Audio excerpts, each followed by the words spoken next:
السلام عليكم ورحمة الله تعالى وبركاته، أصدقائي أصدقاء ماد زينر.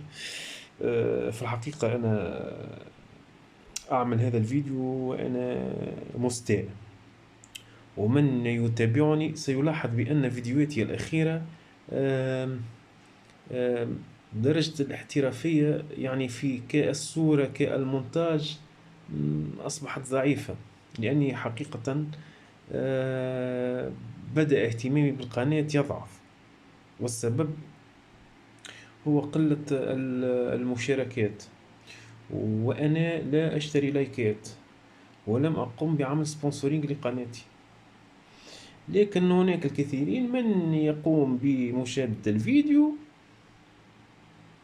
ولا يقوم بالبرتاج أو ينشره لأصدقائه أو لتعم المعلومة، يحتفظ بها لنفسه فقط. لا أعلم لماذا. قناتي ليست بالمحتوى التافه، لدي أشياء حصرية قدمتها أنا في قناة ماد زين. آه، يعني محتوى جيد وذا جودة وبروفيشنال، ومعلومات في الإلكترونيات هناك الكثير منها حصرية. ومع هذا آه، لن أقوم بعمل سبونسورينج، حتى ولو لدي 500 مشاهد أو 100 مشاهد فقط، 100 مشاهد فقط يتابعني ويتفرج في فيديوهاتي. الحمد لله، شكرا لهم، شكرا جزيلا لهم. هم يشاهدون فيديوهاتي ويتركون تعليقات كلها شكر وكلها فخر واعتزاز. أغلق القوس أصدقائي. أمر هذا يو بي اس من نوع ريلو 5000 ريفيرونس 5000. يو بي اس من النوع الكبير. انظروا أصدقائي البطاريات، هذه وحدة وهذه وحدة، كل واحدة تحتوي على 8 بطاريات 12 فولت. سعتها كل هذه البطاريات سعتها 96 فولت، هذه 96 وهذه 96 فولت. هذا يو بي اس حتى عند التعامل معه يجب أن نتعامل معه بحذر أصدقائي. وهذه أول مرة أقوم بعمل فيديو لتصليح البي اس، بالرغم أنني أنا أقوم بتصليحهم، لأن هذا من البي اس من ضمن اختصاصي، من ضمن اختصاصي في مجال الإلكترونيات. كنت متردد هل أقوم بالفيديو أم لا، أقوم بالفيديو أم لا، كفيديوهات الطبيعات التيرمينال براند، الطبيعات الصغيرة، التيرمينال الحرارية. كنت متردد فقمت بعمل 3 أو 4 فيديوهات حسب ما أعتقد، يمكن هيك 3، يمكن 3 فيديوهات. واليوم قررت أن أعمل فيديو على هذا اليو بي اس. كما ترون أصدقائي أنا أبذل مجهود وأقدم معلومات، صدقوني لن تجدوها في أي مكان. ها، ابحثوا ولن تجدوها في أي مكان. حسنا أصدقائي، بالنسبة لهذا اليو بي اس أتاني بعطل. ما هو العطل؟ في معظم الأحيان هذا من أنواع من اليو بي اس نجد هنا لوحة، هذه اللوحة وهي ستمدنا بالمعلومات إذا يوجد ايرور أو سنسور لا يعمل، سنسور حرارة أو ريلي لا يعمل، ستعطينا هنا انديكاتور. حسنا أصدقائي، سأقوم بتوصيل البطاريات. أنا كنت نزعتهم، أقوم بتوصيل البطاريات ونحذر أصدقائي أنه قلت كل واحدة 96 فولت، حوالي 200 فولت مجتمعين.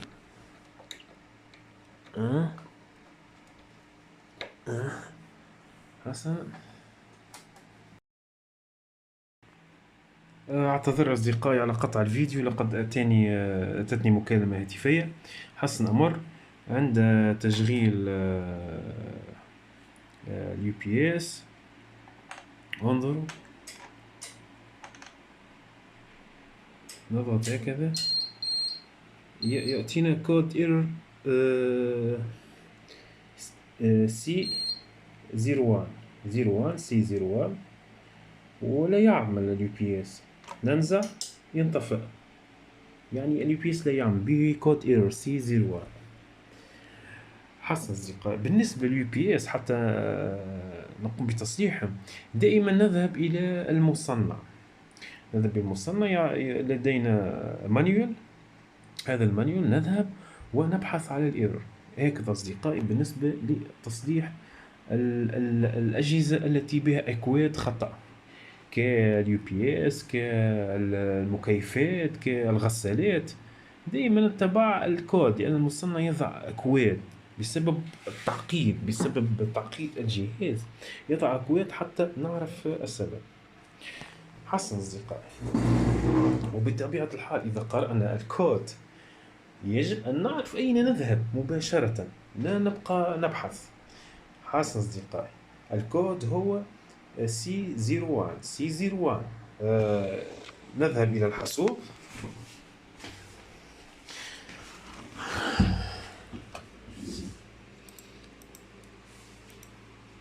حسنا أصدقائي، هذا الحاسوب، هذا المانيوال موجود في الانترنت. نضع ريفيرونس اليو بي اس، الماركة وريفيرونس، يأتينا اس دي ال. ها هو أصدقائي، ها هو شكله. نستطيع وضعه هكذا أو هكذا. حسن، نمر. كما قلت الايرور هو C01. نذهب إلى هذا أصدقائي، نبحث على أين توجد الأكواد. الأكواد.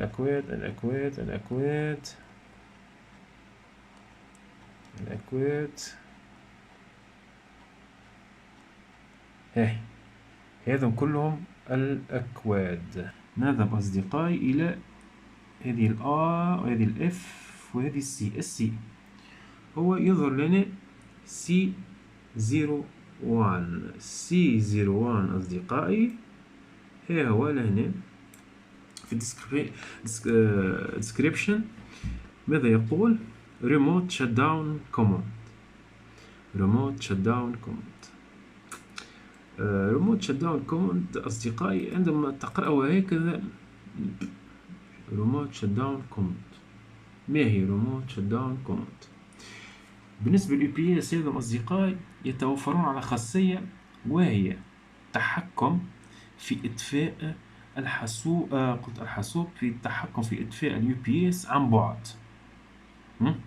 لأنه هذا يمكن يبدأ موجود في مكان مع سيرفرات ومع عدة أجهزة في خزانة مقفلة بمفتاح، وحصل أمر طارئ وأريد أن أطفئ اليو بي اس. كما تعلمون اليو بي اس حتى ولو فصلت عليه التيار خارجيا سيتحول ويعمل على البطاريات.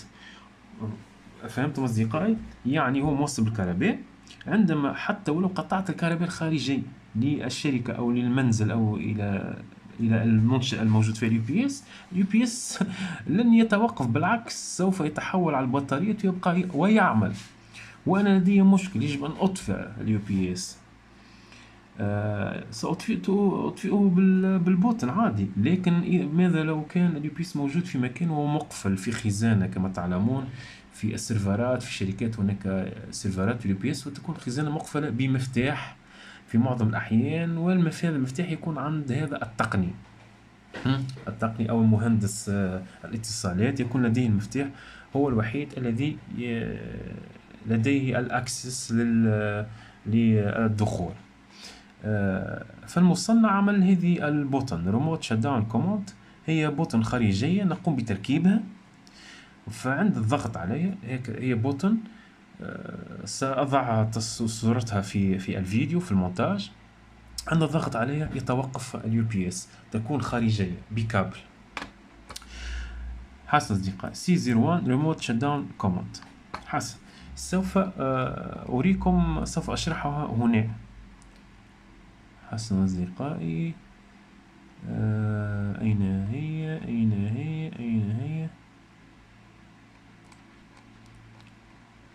أتمنى أين هي هذا كل description.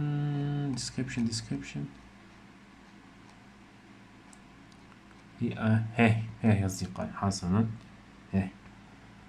رأيتم أصدقائي هذه الفيشة، أريكم في على أرض الواقع. دائما تجدون لونها أخضر، هذه بلاج لونها أخضر، ودائما نجد فيها جامب هنا، هذا عادي. لكن إذا أردت أنا أن أركب بوتن خارجية، نقوم بنزع الجامب ونضع سلكين هكذا تذهب هكذا، ونضع بوتن. عند الضغط عليها يتوقف اليو بي اس. البوتن تكون خارجية بعيدة عليها بحوالي 2 أو 3 كما ترى. ريموت emergency باور اوف. هذه البوتن أصدقائي نستطيع أن نضغط عليه فينطفئ. حسنا هو في C01 قال لي بأن لديك مشكلة في التحكم في اليو بي اس، في إطفاء اليو بي اس عن بعد، ريموت شت داون يو بي اس، لديك مشكلة فيه. من المسؤول عليه؟ هذه يعني أنت لازم أن تكون لديك خلفية على كيفية عمل اليو بي اس حتى تتوجه إلى مكان. هو قال لك الإيرور هو C01. حسن، C01 هو بوتن البوتن المسؤول على الشت داون. لكن أين هي البوتن المسؤول على الشت داون؟ يجب أن تكون لديك خلفية على كيفية عمل اليو بي اس. هذه هي أصدقائي، هذه. نتوجه يو بي اس ونكمل الشرح.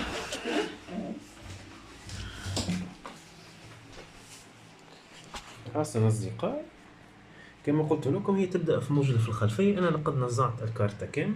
ها هو الجامب، هو رأيتم أصدقائي، هذا هو الجامب. نقوم بنزع الجامب ونعمل سلكين هكذا ونضع بوتن.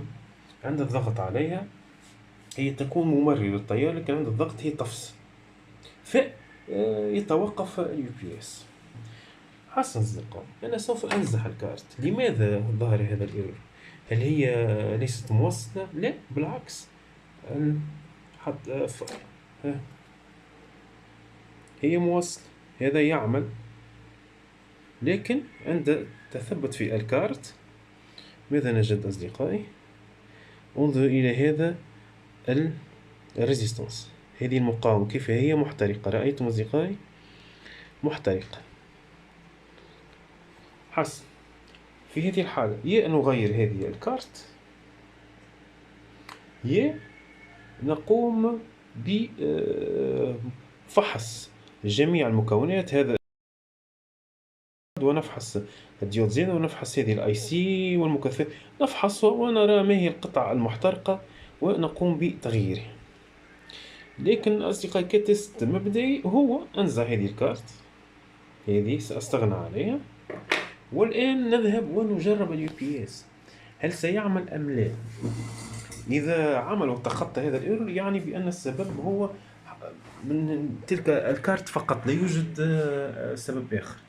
إذا اشتغل يعني بأن السبب من تلك الكارت فقط، لا يوجد عطل آخر بعد تلك الكارت. نقوم الآن بتشغيله. هو مشغل.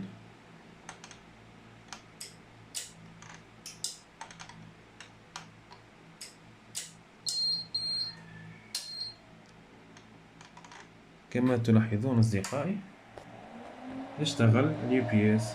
لقد ضغطت عليه أعطاني ايرور، لو لاحظتم أنا سأقوم بإطفائه أصدقائي. ستلاحظون ايرور لم يكن يعطيني في السابق. عندما أنزل هكذا أضغط يعطيني ايرور فاول C01، أنزع إصبعي ينطفئ. الآن أصدقائي أضغط، انظروا الايرور سيعطيني R63 عذرا، ومن ثم يعمل. الآن هو يعمل. سأرى ماذا يوجد. 0 هرتز، 230 فولت في الأوت، 50 هرتز في الأوت. البطاري 576 مينوت، يعني 576 دقيقة، لأنها فاول ممتلئة على الآخر. بطاري 100% ممتلئة. لاود 1%، لأني ليس لدي لاود، لم أضع عليه حمل، لا يوجد عليه حمل، هو يعمل بدون حمل الآن. 0 أمبير. التمبيراتور الحرارة 27 درجة الآن. بطبيعة الحال يقيس حرارة هذه الأيسيات، هذه تقوم بعملية السويتشينج، لتقوم بتحويل التيار من تيار دي سي، من بطارية تيار دي سي إلى تيار الترناتيف، يدخل هنا ثم يخرج من عبر الريليات ويخرج على الأوت. هذه الكارت مسؤولة على تلك العملية، وهي تصفر وتقوم هناك سنسور يقوم بقياس الحرارة، والمروحة تقوم بعملية بطبيعة الحال بالتبريد. الحرارة هي الآن 28، بدأت ترتفع قليلا، وبطبيعة الحال إذا وضعنا لاود سوف ترتفع أكثر. رأيتم أصدقائي؟ أصدقائي سأطفئه الآن. رأيتم؟ الآن إذا أرجعت الكارت سيعطيني ايرور C01. أصدقائي صدقوني لن تجدون، ابحثوا ولن تجدون لن تجدون أي إنسان يشرح هذا الايرور أو يشرح أشياء، لأن أصدقائي في مهنتنا هناك احتكار، هناك من يحتكر المعلومة. بالنسبة لي أنا ما تعلمته أرغب أن أعلمه لغيري، لأن الأقسام بيد الله سبحانه، ليست بيد أي أحد آخر. أوكي أصدقائي، أتمنى أن يكون قد أعجبكم الفيديو. هناك من سيقول لي هل ستصلح الكارت أم لا في التعليقات، أو لا أعلم من كان مهتم. شكرا أصدقائي على حسن المتابعة، والرجاء أصدقائي ليس بالأمر بل هو بكل ودية أن تنشروا فيديوهاتي حتى يا أصدقائي تشجعوني وأقوم بمجهود أكبر، لأنني أنا في الحقيقة أحس نفسي بأنني لا أقوم بأي مجهود. أعطال أقوم ليست بالفيديوهات البروفيشنال. أنا يا ريت لو أتعمق أكثر معكم في مجال الإلكترونيات، لكن مادام لا يوجد اهتمام كبير، يعني فأنا أحس بأن الناس ليست مهتمة. إذا إنسان ليس مهتم، لماذا أنا سأقوم ببذل مجهود؟ سأبقي المعلومة في رأسي وأحتكرها لنفسي.